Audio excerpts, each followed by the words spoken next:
Jadi Allah tidak berfirman liunfik dzumalin min malihi, berinfaklah orang yang mempunyai harta dari harta yang dia miliki. Tapi Allah berfirman liunfik dzu sa'atin min sa'atihi, bersodakolah orang yang mempunyai keluasan dari keluasan yang dia punya. Jadi Allah tidak maksa, semampunya sepunyanya. Wa man qudira alaihi rizqu, barang siapa yang rezekinya diseretkan, kudira itu tafsirannya aidhiko atau dhiko alaihi rizqu, barang siapa yang rezekinya disempitkan oleh Allah, diseretkan oleh Allah, falyunfik mimma atahullah, maka infakkan sesuatu yang dia punya, yang Allah berikan kepadanya. La yukallifullahu nafsan illa ma ataha, Allah tidak mau memaksa seseorang untuk berinfak kecuali semampu dia, sebisa dia, apa yang mau dia bagikan ke orang. Saya ja'alullah ba'da usrin yusra. Kalau ahli infak, ahli sodako ilmu, ngajar ilmu itu, menyampaikan ilmu, namanya sodako ilmu. Maka Allah gantikan keruwetan hidupnya, Allah gantikan dengan kebahagiaan. Kalau orang ahli sedekah, tidak punya uang, ya ilmu disampaikan ke orang, meskipun hanya satu ayat.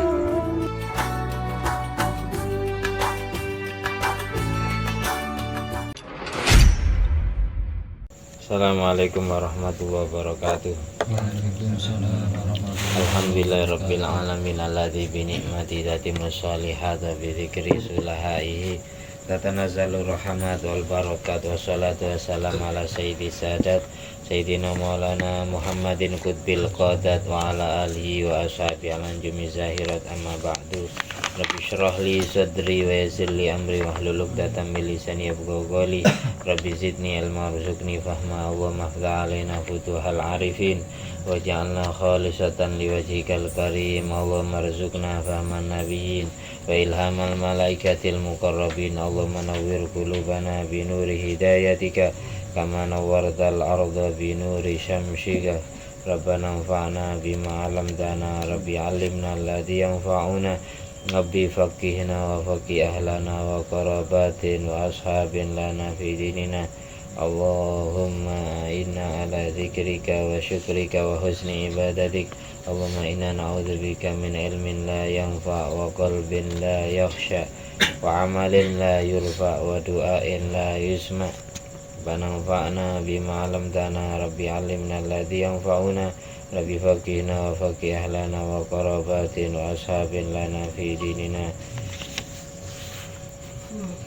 Allahumma salli ala sayyidina Muhammadin wa ala sayyidina Muhammad ma'adhanil judi wal karam ma'bail ilmi wal hilmi wal hikami wa barik wa sallim alhamdulillahi rabbil alamin. Mana ini kita meneruskan bab ad-da'wa ilallah, makalah yang ke-7. Bismillahirrahmanirrahim. Qala sayyiduna Qutbul Irsyad Al-Habib Abdullah bin Alwi Al-Haddad sahibu Ratibil Haddad radhiyallahu an.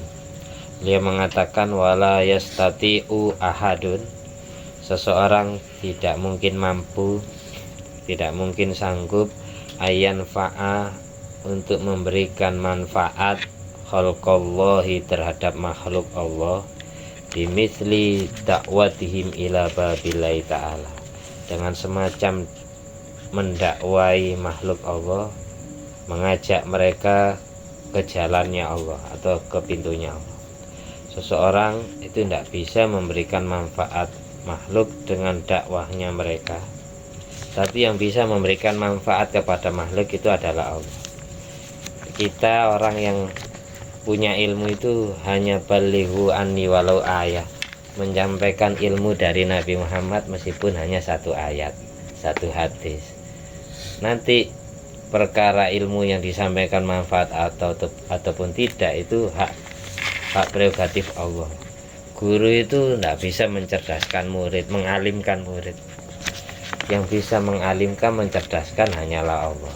Makanya Habib Abdullah mengatakan tidak mungkin seseorang sanggup memberikan manfaat kepada semua makhluk Allah dengan semacam dakwah yang dia lakukan, karena yang memberikan hidayah ke hatinya makhluk itu Allah. Jadi kesimpulannya, orang ngajar ilmu itu hanya sebatas menjalankan perintah Allah yang ada di Al-Quran, ngabdi kepada Kanjeng Nabi, ngerewangi dakwanya Kanjeng Nabi. Perkara nanti orangnya mau mengikuti penyampaian kita atau tidak, itu hak dia sendiri, dan haknya Allah yang memberikan hidayah kepada hatinya. Yang penting tugas kita menyampaikan ilmu dan mendoakan dia gitu. Makanya ada doa di Fatihah itu, ihdinas siratal mustaqim, berilah kami hidayah jalan yang lurus, siratal ladzina an'amta alaihim, jalannya orang-orang yang sukses, yang sudah panjangan beri kenikmatan dari para nabi, para wali. Nabi, wali, orang soleh, orang yang takwa, semuanya itu makan sama seperti kita makan, semuanya itu tidur sama seperti kita tidur, semuanya itu ibadah sama seperti kita ibadah. Tapi kok bisa jadi wali, jadi kekasih Allah? Itu yang kita cari resepnya. Makanya kita mendoakan dengan doa di surat Fatihah itu kami di situ, semisal orang sholat, bukan kami imam, kami makmum saja, tapi kami seluruh umatnya Nabi Muhammad, entah itu manusia, entah itu bangsa jin. Berilah hidayah kami seluruh umat Nabi Muhammad ya Allah, hidayah jalan yang lurus, yaitu jalannya orang-orang yang sudah Engkau beri kenikmatan, yang sudah sukses dunia dan akhirat. Ghairil maghdubi alaihim, bukan jalannya orang-orang yang Engkau benci, orang musyrik dan orang Yahudi. Waladhdallin, dan bukan jalannya orang-orang yang tersesat, yaitu orang Nasrani. Kalau dulu bahasanya Nasrani, Nasoro, sekarang Kristen, yaitu Protestan, Ortodok, Katolik. Itu setiap sholat kita mendoakan seluruh umat Nabi Muhammad dengan bacaan Fatihah kita. Fatihah dijuluki Ummul Quran, ibunya Al-Quran itu Fatihah. Meskipun Fatihah turunnya lebih dahulu surat Al-Alaq, surat Iqra 5 ayat itu, tapi kenapa kok ditaruh di depan, padahal Al-Alaq dulu yang diturunkan, surat Iqra bismillahirrahmanirrahim. Karena peletakan surat-surat Al-Quran dan penentuan urutan ayatnya itu tauqifi. Tauqifi itu pengajaran langsung dari Allah. Allah menyampaikan kepada Nabi terus menyampaikan ke sahabatnya. Dan dulu Al-Quran turun 1 ayat, 2 ayat. Di Lailatul Qadar itu Jibril membawa Al-Quran 30 juz dari Loh Mahfud menuju sama dunia, langit dunia, dipasrahkan ke malaikat penjaga langit dunia, baru disampaikan ke bumi, ke Nabi Muhammad. Dari sama dunia ke bumi itu 1 ayat, 2 ayat, 5 ayat, sesuai waqiah, sesuai kasus, sesuai kejadian yang dialami Nabi Muhammad bersama kaumnya, bersama umatnya. Itu teguran, itu apa, itu pengajaran. Di Al-Quran itu turun ke bumi selama 23 tahun. Oleh karena itu jumlah huruf surah Fatihah dan jumlah huruf surat An-Nas itu 23 huruf hijaiyah, surat pembuka dan penutupnya 23 huruf hijaiyah. Dan yang paling tengah-tengah itu ulama hilaf, huruf tengah-tengahnya Al-Quran ulama hilaf. Kalau dicetakan Utsmani tidak ada tinta hitam, tinta merah di ayat wal yatalattaf. Tapi kalau dicetakan kayak Menara Kudus, cetakan murni Indonesia, biasanya ayat di surat Kahfi ayat wal yatalattaf, ayat wal yatalattafnya itu di tintai hitam, tintai merah. Iya Kak, maksudnya apa? Ya, ulama yang nyetak mushaf Al-Quran itu ikut pendapat yang menyatakan bahwa huruf tengah-tengahnya Al-Quran, mulai Al-Fatihah sampai An-Nas, huruf paling tengah-tengah itu fa-nya wal yatalattaf, artinya ditandai tinta hitam. Tapi pendapat yang banyak diikuti itu pendapat yang menyatakan nunnya ayat Nukro akhir juz 15 sebelum juz 16, waalaikumsalam, akhir juz 15 sama pembuka juz 16 itu kan ayat paling terakhir bunyinya nukro. Ada ulama berpendapat itu nukro, nunnya nukro itu huruf tengah-tengahnya Al-Quran. Ada yang bilang kafnya nukro, huruf tengah-tengahnya Al-Quran. Ada yang bilang lagi nun itu paruh pertama sampai Fatihah, nunnya nukro. Kafnya nukro itu paruh kedua sampai Anas. Jadi kalau Timur Tengah banyakan ikut yang nukro ini. Tapi kalau cetakan Indonesia itu ikut yang faknya waliyatalatov. Faknya itu huruf tengah-tengahnya Al-Quran. Jadi jangan sampai salah kaprah. Di Lumajang itu ada musola ya. Semua Al-Quran, semua mushaf Quran yang ada di musola itu bolong semua. Nah, tidak ada, digunting. Baru beli Al-Quran langsung digunting waliyatalatov itu. Setelah ditanyai, kenapa kok bolong semua Qurannya, tidak ada ayat waliyatalatovnya. Ternyata sama orang kampung, ayat waliyatalatov dianggap ayat yang ajaib, sehingga digunting terus dimasukkan ke dalam gelas yang berisi air, diminum. Semuanya kayak gitu.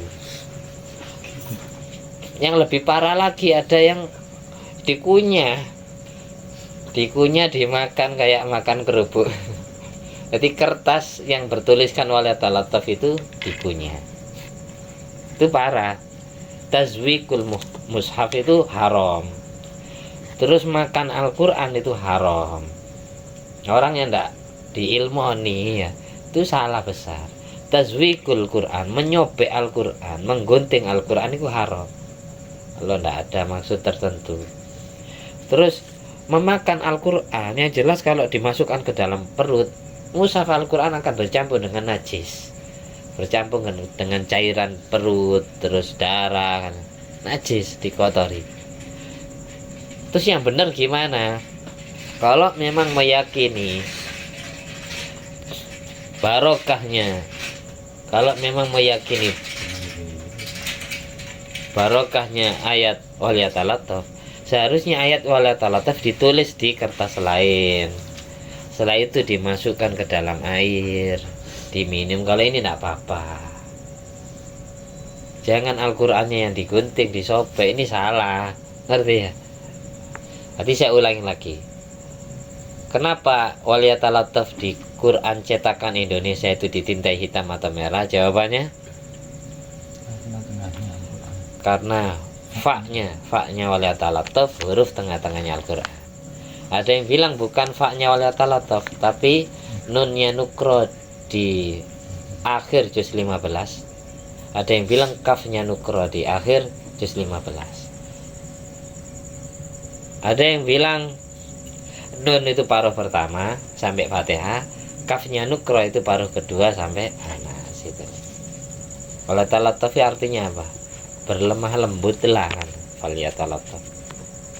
Dan ada lagi itu kalau ditanya kenapa waliyatalatov itu dimerahkan, ditintai merah, ada yang jawab karena pernah ditetesi darahnya Sayyidina Utsman bin Affan pada saat dibunuh. Itu juga salah fatal. Orang tidak belajar sejarah. Darahnya Sayyidina Utsman bin Affan itu netes di ayat akhir juz 1 setelah ayat sibghatullah. Fasayakfikahumullahu wa huwas samiul alim, itu netes di ayat itu. Akhir juz 1 itu ada ayat fasayakfikahumullah wa huwas samiul alim. Itu ditetesi darahnya Sayyidina Utsman bin Affan. Kalau di kitab Buyatul Mustarsyidin, itu Al-Quran yang sudah najis dengan darahnya Sayyidina Utsman itu tidak langsung dimuseumkan, disucikan dulu dari najisnya, baru dimuseumkan. Nah, kalau ada Al-Quran najis ya wajib disucikan, penghormatan kitab suci, bukan dibiarkan darahnya. Yang wajib dibiarkan darah itu cuma orang yang mati syahid, itu tidak usah dimandikan. Jadi orang yang mati syahid di medan pertempuran itu haram dimandikan. Jadi langsung dikubur, tidak usah dibelikan kain kafan, langsung pakai kain kafan bajunya, biar darah-darah ketika dia perang itu jadi saksi besok di akhir. Jadi orang mati syahid itu haram dimandikan, mati sudah dikubur. langsung dikubur. Makanya kalau dikubur satu persatu kan susah, akhirnya digabung jadi satu kolong kuburan, kan terlalu banyak ratusan orang yang mati gitu. Orang mati saya, darahnya biar bersaksi, bajunya biar bersaksi ke hadapan Allah besok. Itu kalau orang mati saya. Jelas ya? Itu keterangan saya ambil di kitab Bujairami ala Khotib mengenai huruf tengah-tengahnya Al-Quran, atau di kitab Hasyiatul Jamal saranya Tafsir Jalalah. Bicara Khotib itu kitab fikih, menghasiai kitab Iqna mensarai kitab takribnya Abi Suja. Ya pilek. Kita lanjut. Qala Rasulullah sallallahu alaihi wasallam, man hafidhu ala ummati arba'ina hadisan min amri dinia, barang siapa yang menghafal untuk umatku 40 hadis Nabi Muhammad yang menerangkan tentang urusan agamanya umat. Orang yang menjaga 40 hadis, sampai ngaji 40 hadis, lalu dihafalkan, diamalkan demi kepentingan urusan umat, urusan agamanya, untuk diajarkan ke umat. Ba'atsallahu ta'ala yaumal qiyamah fi zumratil fuqaha wal ulama. Besok Allah bangunkan dia dari alam kubur di hari kiamat. Bangun ikut golongannya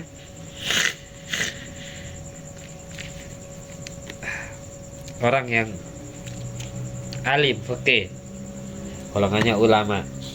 Ada riwayat ba'atsallahu faqihan aliman, dia bangun dari alam kubur meskipun dulu ketika hidup tidak alim, jadi alim fikih, ngerti agama dan menguasai banyak ilmu. Gara-gara menghafalkan 40 hadis.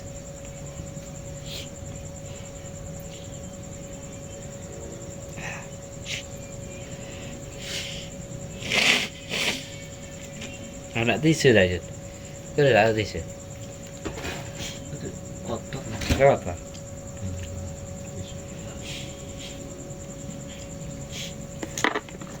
Kita lanjut.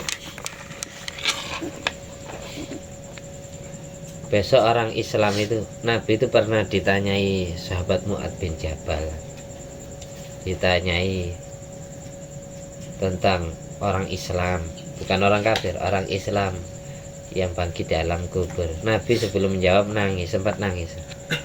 Nabi menjawab itu, besok umatku itu yuhsyaru asrata asnafin, akan dikumpulkan, bangun dari alam kuburnya ada 10 model yang ahli dosa itu. Ada yang orang Islam itu bangun dari alam kuburnya wajahnya babi, ada yang kera, monyet, ada yang anjing, bahkan ada yang bau tubuhnya itu lebih bau dari bangkai. Ada yang kepalanya di bawah, kakinya di atas, kakinya diseret, terus lidahnya dikunyah sendiri sampai keluar dari mulutnya nanah. Di kakinya itu bangun dari alam kubur, kakinya di atas, kepalanya di bawah. Ini dikunyah sendiri lidahnya sampai jijik orang melihat. Itu diantara 10 macam orang Islam yang bangun dari alam kubur. Siapa mereka yang ngunyah lidahnya sendiri? Itu al-qasas, para pencerita-pencerita, para pendakwah, para pengajar yang hanya bisa ngomong, yang hanya nyuruh orang tapi dirinya sendiri tidak pernah ngamalkan ilmunya. Itu besok gitu, bangun dari alam kubur, kepalanya di bawah, kakinya di atas, nyungsang. Para pencerita-cerita, kisah-kisah Al-Quran, kisah-kisah hadis, tapi dirinya sendiri tidak pernah ngamalkan ilmu yang dia sampaikan, hanya nyuruh orang.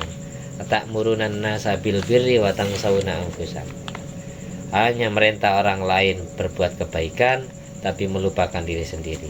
Kabura maqtan indallahi an taqulu ma la taf'alun. Jadi solusinya bagi sampean yang nyampaikan ilmu itu jangan niat murui orang, Jangan niat ngandani wong. Niat nyampekno ilmu yang ada di Al-Qur'an, yang ada di hadis. Niat nyampaikan ilmunya Nabi Muhammad. Atau minimal kalau dalam keadaan seperti niat ngaji bareng. Jadi tidak ada istilah guru murid kalau sudah niat ngaji bareng. Karena apa? Khawatir di antara yang kita sampaikan itu ada sebagian yang belum kita amalkan sendiri.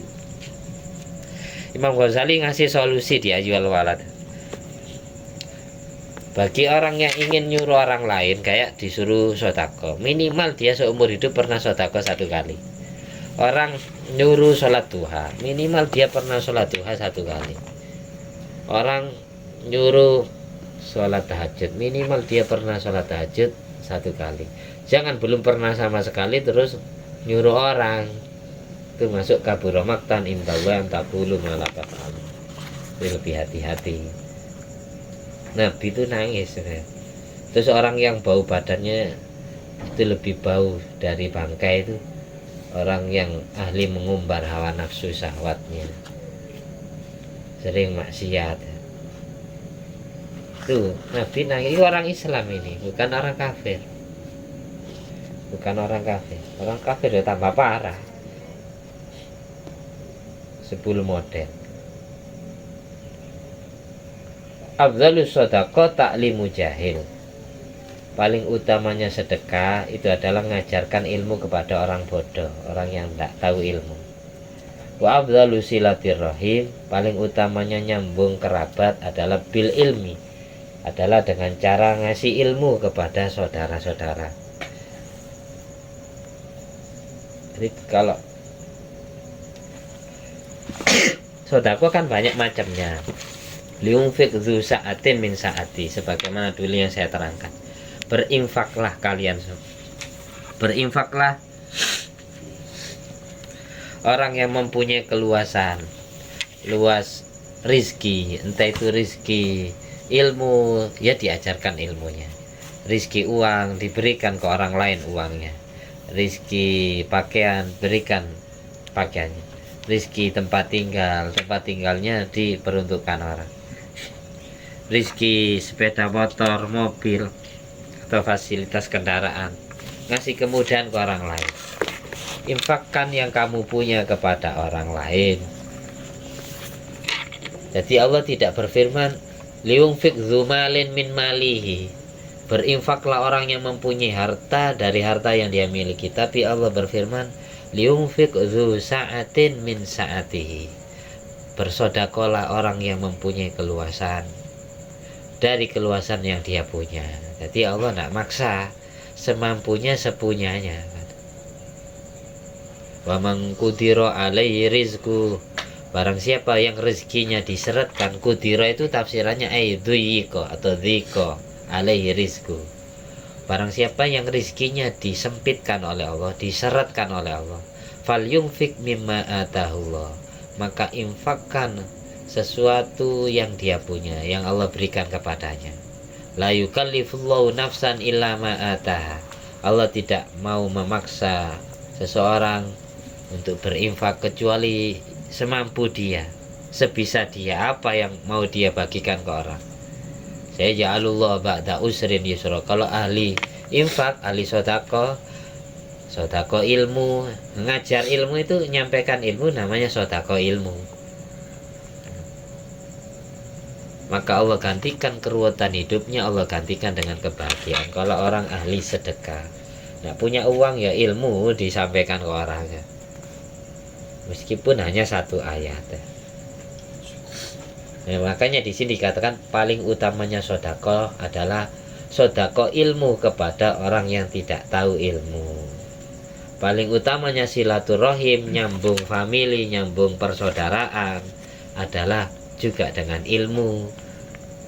Orang lain cerdas, pintar semua, tapi dulure dhewe nggak ngerti belas karena nggak pernah ngaji. Nah, kalau kita silaturahim dikasih ilmu, sambil datang ke rumahnya diingatkan tentang ayat Quran, hadis Nabi, itu nyambung silaturahim yang baik itu dengan ilmu, bukan hanya berkunjung ke rumahnya, bukan dengan uang tok ya. Terus an-naf'u lil ikhwan min afdhalil a'mal. Memberikan manfaat kepada saudara. Ikhwan ini teman. Karena akhun kalau dijamak ikhwatun maka dulur lanang, orang yang ada hubungan kerabat dengan kita. Tapi kalau akhun dijamak ikhwanun maka artinya teman, saudara sebangsa, saudara setanah air, teman. Jadi akhun dijamak jadi ikhwatun artinya dulur lanang. Tapi kalau akhun dijamak menjadi ikhwanun maka artinya saudara seiman, saudara sesama Islamnya, saudara senegara. Memberikan manfaat kepada ikhwan min afdhalil a'mal, termasuk paling utamanya amal perbuatan. Wa naf'ud diniyu kataklim, memberikan manfaat sebangsa agama seperti ngajar ilmu, afdhalul lebih utama minan naf'id dunyawi, daripada memberikan manfaat dengan cara yang sebangsa duniawi. Jadi sodako ilmu itu luwih apik daripada sodako duit gitu. Orang berinfak ilmu, memberikan manfaat secara agama, itu lebih utama daripada dia berinfak uang, harta, memberikan manfaat secara duniawi. Li'annal awal, karena kemanfaatan agama ihya uruhil baqi, itu menghidupkan roh yang abadi, roh yang langgeng. Wasani, sedangkan memberikan manfaat sebangsa dunia ihya ul jasadil fani, itu menghidupkan jasad yang sirna, yang akan mati ya. Yang mati apa? Kan jasad. Kalau roh kan keluar dari tubuh, roh kan tidak mati ya.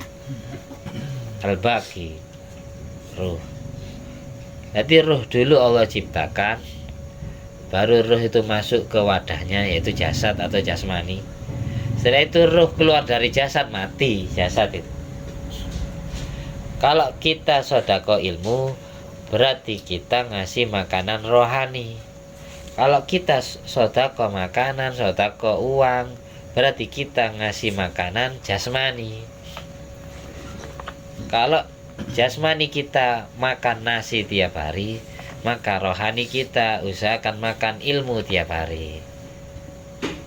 Tuh, ngasih makan rohani itu lebih penting daripada ngasih makan jasmani, intinya gitu. Jadi orang sodako ilmu itu lebih besar pahalanya daripada sodako dunia, sodako harta. Karena kalau sodako ilmu berarti menghidupkan rohani yang abadi, sedang sodako dunia menghidupkan jasmani yang akan sirna, yang akan mati gitu. Al-matlub minka kutul arwah la kutul asbah, yang Allah minta darimu adalah kebutuhan primer rohani, bukan kebutuhan primer jasmani. Nah, tiap hari kita zikir. Orang itu kalau mudawamah zikir, tiap hari itu ada waktu kesempatan dia zikir kepada Allah. Rohaninya hidup. Setiap hari ngaji ilmu dan mengamalkan ilmu, rohaninya hidup, sehat. Tapi kalau kita kepikirannya tiap hari masalah yang masuk ke perut dok, jasmani dok, rohaninya lemes, ibadah males. Memang hati itu gitu, kadang semangat, kadang ya males ya. Al-qalbu lahul iqbal wal idbar, hati itu maju mundur, kadang semangat, kadang malas, kadang semangat ngaji, kadang malas ngaji, kadang semangat ziarah, kadang malas ziarah, kan itu biasa, maju mundur. Makanya ibadah itu Allah bikin banyak, karena Allah ngerti hatinya makhluk ciptaannya, hatinya manusia itu gampang bosan. Nah, mungkin dia bosan sholat, nanti biar pindah pikiran wiridan. Dia bosan pikiran, mungkin biar dia baca Al-Quran. Dia bosan Al-Quran, baca sholawat. Dia bosan sholat, barangkali ngaji ilmu. Kan ibadah itu banyak macamnya, karena Allah ngerti manusia yang Allah ciptakan itu gampang bosanan. Makanya dibikin aneka ragam macam ibadah yang berbeda-beda. Kalau dia jenuh, pindah ke ibadah yang lain. Tapi intinya kalau orang mudawamah istiqomah tiap hari zikir kepada Allah, maka hatinya bercahaya. hatinya selalu suci. Apalagi sholat orang sering sholat itu hatinya percaya. As-sholat tuhratun lil qulub min adnasil dzunub.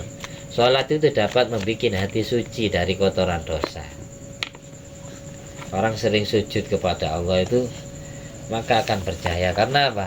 Nabi Muhammad itu menyelimuti nurnya ke diri orang yang bersujud.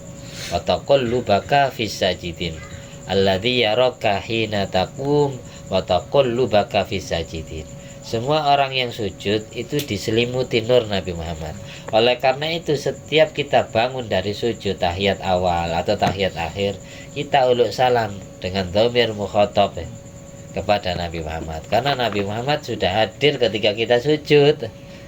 Maka assalamualaikum ayyuhan nabiyyu wa rahmatullahi wa barakatuh. Alladzi yu'allimu ghairahu fa innallaha ta'ala yaftahu alaihi wa yubariku fi ilmihi wa yarsakhu ilmuhu fi qalbihi. Alladzi yu'allimu ghairahu, orang yang mengajarkan ilmu kepada orang lain, wong sing murui ilmu.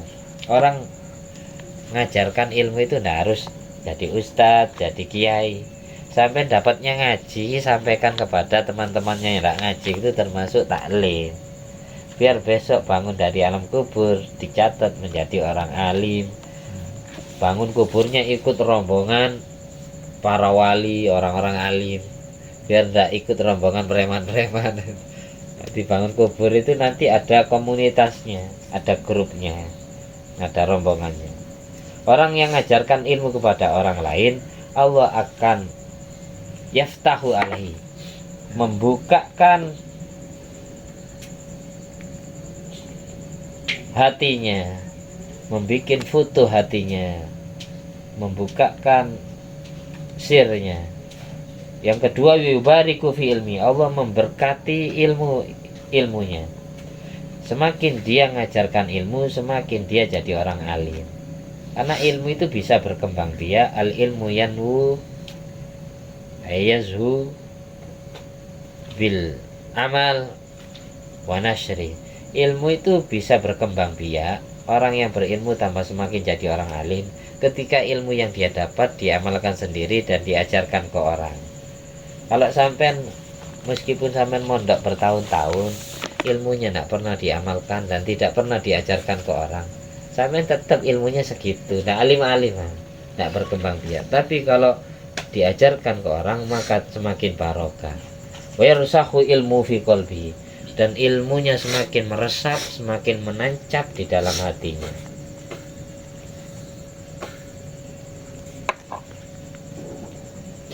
Qad qila innal muallim yantafi'u minal muta'allim aksara mimma yantafi'ul muta'allim minhu.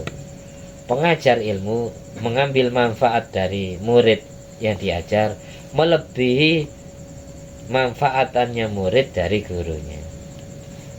Coba gampang gini, sampean belajar ilmu, ketika sampean menyimak, mendengarkan atau menulis, dengan mengajarkan ilmu itu beda manfaat.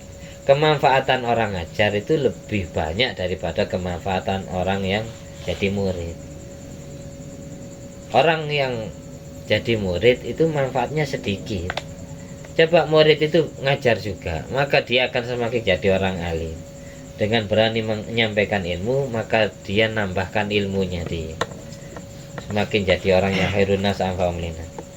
Banyak orang itu dulu ketika jadi murid tidak alim, tapi setelah dia jadi ustadz tambah alim. Banyak kan kayak gitu. Semakin dia ngajar ilmu, semakin dia alim. Kalau dia tidak pernah ngajar, ilmunya vakum di situ, tidak bertambah.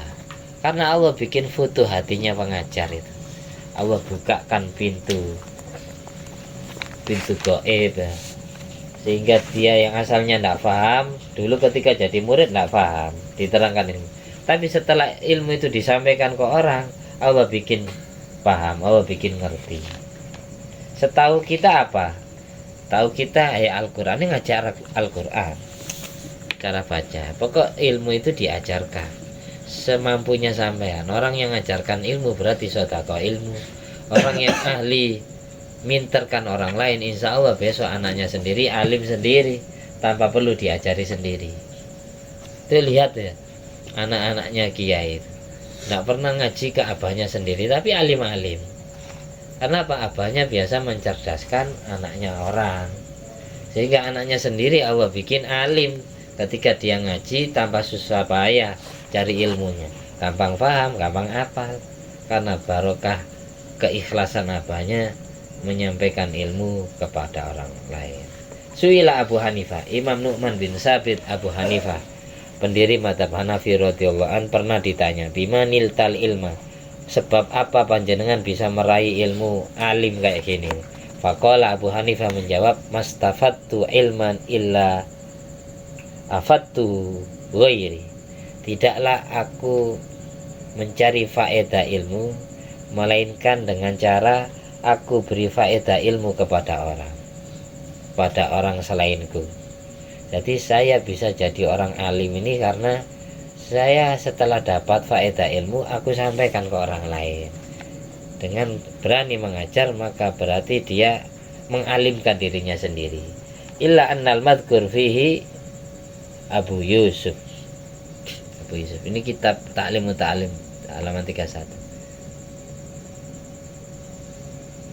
Ada yang mengatakan ini, yang bertanya kepada Abu Hanifah itu, yang tersebutkan dalam kisah di atas itu adalah murid Abu Hanifah yang bernama Abu Yusuf. Imam Ahmad bin Hanbal itu punya murid namanya Abu Yusuf. Qala Habib Ahmad bin Umar bin Sumed wa ghairu, man ahabba ayyutawwilallah umrahu yakunu da'i ilallah. Orang yang senang umurnya dipanjangkan oleh Allah, maka senanglah berdakwah, ngajak-ngajak orang lain menuju jalannya Allah. Faman ahsanu mimman da'a ilallah, tidak ada manusia yang lebih baik daripada manusia yang selalu ngajak-ngajak temannya ke jalannya Allah. Diajak ngaji, diajak ziarah. Jadi bukan nyuruh, tapi diajak kebaikan. Gara-gara sampai itu ngajak kalau ada temannya malas, diajak sholat, diajak zikir, diajak sholawat, dan diajak ngaji, biar hatinya hidup, biar hatinya nak mati, biar rohaninya itu hidup, biar rohaninya kenyang dengan ilmu. Minimal gitu. Kita tiap hari itu, semua torekoh itu mengajarkan tiap hari kalau kita tidak bisa ngasih ilmu ke orang, maka tiap hari kita menimba ilmu dari orang gitu. Kalau kita tiap hari tidak bisa menimba ilmu dari orang, ya kita ngasih ilmu kepada orang. Itu paling tidak tirakat kita tiap hari gitu. Setiap hari kita ngajar ilmu. Kalau tidak bisa ngajar ilmu, maka kita nimba ilmu. Entah langsung datang kayak gini atau ngaji lewat YouTube atau semacamnya. Biar hatinya tidak gelap, biar hatinya tidak mati. Semakin ilmu itu dibaca, semakin hatinya bercahaya. Dan yang jelas semua orang yang punya makalah yang disebutkan dalam kitab itu sangat senang ketika kitabnya dibaca. Apalagi yang dibaca itu hadis Nabi, ayat Quran, maka Allah mencintai hamba yang ahli baca Al-Quran kalamullah. Nabi Muhammad akan senang kepada umatnya yang membaca hadisnya, disampaikan ke orang lain. Kalau sudah dicintai Allah, dicintai Rasulullah, pasti jadi orang yang bermartabat, selamat, bahagia dunia sampai akhirat. Mudah-mudahan kita menjadi orang seperti itu. Ala hadiniyat wa ala kunyatin sholihah wa ala kulli mana wa salafus sholih bijai nabil mustafa wal mujadaba Muhammadin sallallahu alaihi wasallam. Amin. Bisiri asraril Fatihah.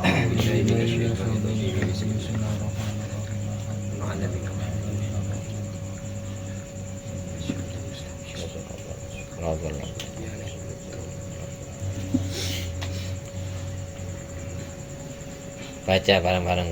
Bismillah. Alladzi la ilaha illahu Ar-Rahmanur Rahim. Allahumma azhib anni alhamma wal hazana. Allah. Saya ulangi lagi.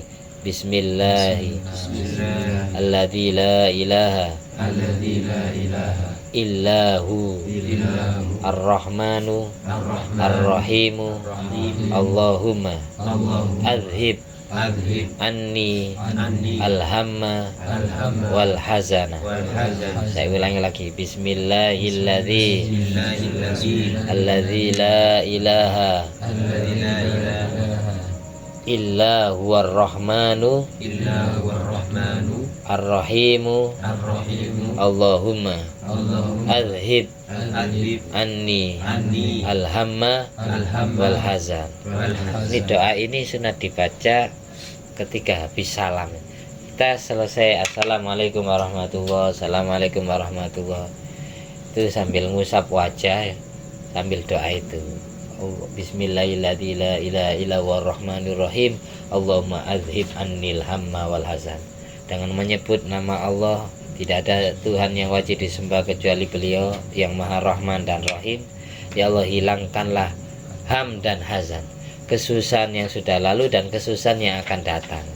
Itu doa setelah salam. Nanti dituliskan ya, di share di grup. Bismillahirrahmanirrahim, la ilaha illa huwar rahmanur rahim, Allahumma adhib annil hamma wal hazan. Ada dua riwayat. Ada yang riwayatnya asyhadu alla ilaha illa huwar rahmanur rahim, Allahumma adhib annil hamma wal hazan. Ada riwayat bismillahirrahmanirrahim, la ilaha illa huwar rahmanur rahim, Allahumma adhib annil hamma wal hazan.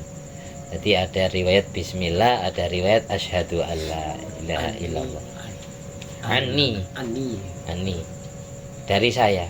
Allahumma adhib, ya Allah hilangkanlah, anni dariku, alhamma kesusahan yang sudah lalu, wal hazana dan kesusahan yang akan datang. Al-Fatihah.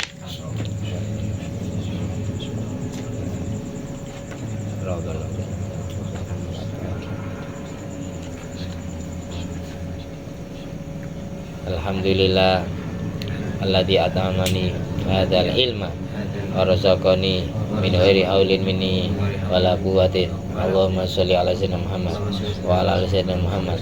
Fadli subhana rabbika rabbil izzati amma yasifun, salamun alal mursalin walhamdulillahi rabbil alamin. Fadli subhanaka Allahumma wa bihamdika asyhadu an la ilaha illa anta astaghfiruka wa atubu ilaik. Wassalamualaikum warahmatullahi wabarakatuh.